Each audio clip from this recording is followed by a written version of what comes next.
Hi guys!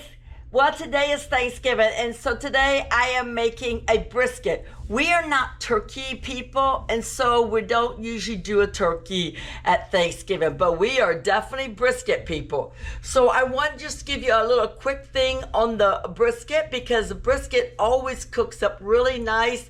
It's something really easy that you can do, and it's great for parties. I mean, this is like our signature dish for weddings and stuff. And so I just wanted that today's the opportunity that I've got these briskets here, and I'm like, you know what? I'm gonna do this and let you guys understand how easy it is to do a brisket. Now, I'm from Texas, Houston, Texas, and I remember back in the 70s when I used to go down to the Rice supermarket nearby the house and we would buy up the brisket. Oh my goodness sakes, it was so incredibly cheap. And that's where I learned how to do the brisket. But now this is a really easy recipe to do, and I don't think you'll have any problem with it. So now what I did, my daughter got the briskets, and so I like to try to find the briskets where they're more even in thickness, but sometimes that just doesn't work out because, when you get to the store and stuff, it's whatever's available that you're going to be able to get sometime. So what I will do is I will half this where it's more thinner, and I will put those thinner pieces together and the thick pieces together in one chafing pan. So that way, and now the thicker pieces will need more time than the thinner ones. But if it so happened that we were doing a wedding or a party, whatever, and it happened like that, usually what I do is I put the parchment paper over here when it starts getting a little bit brown, then I think, okay, I need to watch it. Then I put that paper over there and I make sure that it's covered up and protected. And the other one's fine. So now on the rub you're gonna be using 2 to 3 tablespoons of chili powder.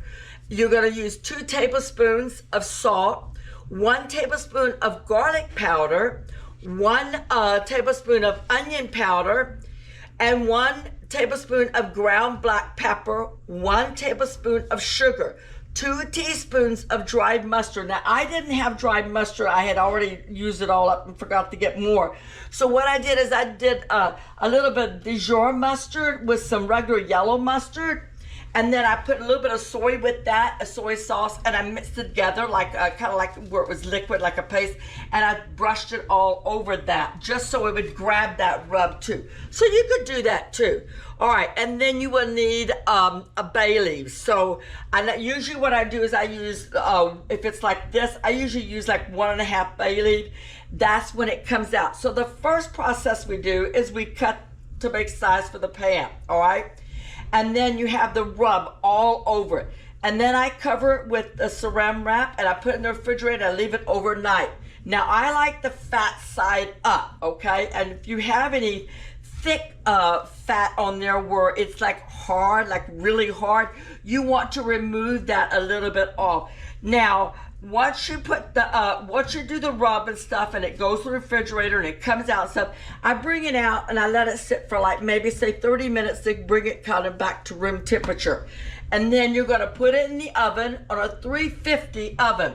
And you're going to, no aluminum foil on it. You're gonna leave it uncovered for 1 hour at 350. You're gonna bring it out.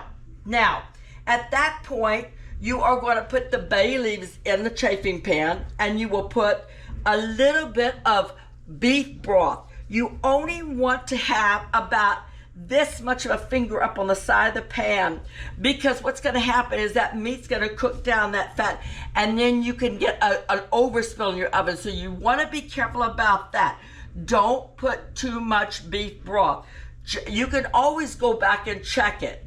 But just put about this much in the chafing pan or your pan because that liquid is going to come up for sure, all right? And then you cover it over, I use double thickness of the aluminum foil.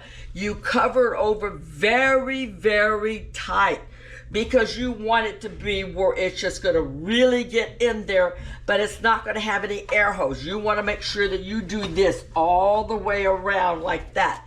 Now, at that point, once you put it in there, you're going to drop the temperature to 300. And you're going to be leaving it for 3 hours. That's right, 3 hours. 1 hour at 350 uncovered. Then the broth and the Baileys tight with aluminum foil and back in the oven, but on 300-degree temperature. And that's going to be for 3 hours. Now, if it's a smaller piece, no. You're going to make it where it comes to be tender, fork tender when you go to slice this. You don't want it to disintegrate, but you want it to be fork tender where you just slice the knife and it comes out beautiful. Now, and that's all you have to do. Then the other thing is we like to use a barbecue sauce for them to dip. And now you can do it with bourbon or you can do it without bourbon. And the easy way is just to get this Sweet Baby Ray stuff. And I put that in a pan and I put some honey. Now, I don't have a lot of honey, so I'll probably put a little bit of brown sugar with it to bring it up. But I'm going to use all this honey and for this bottle. And then I'm going to use about a little bit less than 1/4 of a cup of bourbon. And I'm going to stand there and let that warm up and get it all in there, and it'll be nice and ready. You want to make sure that you put a little side or let everybody know that it does have bourbon, because some people do not want alcohol. So that's what we would always do, that it had bourbon, okay? And that's all you have to do, and it's so simple to do. So, I think you would like this one for maybe, say, New Year's Eve, or maybe a special party like barbecue time and stuff. In the summer stuff, it grows very well, and it's just really always, everybody just raves about, oh, the brisket, the brisket, the brisket. Well, there you go, folks. So I hope you liked this video today, and if you have, please give me a thumbs up, and if you haven't subscribed yet, please do. You guys, happy Thanksgiving. Bye now.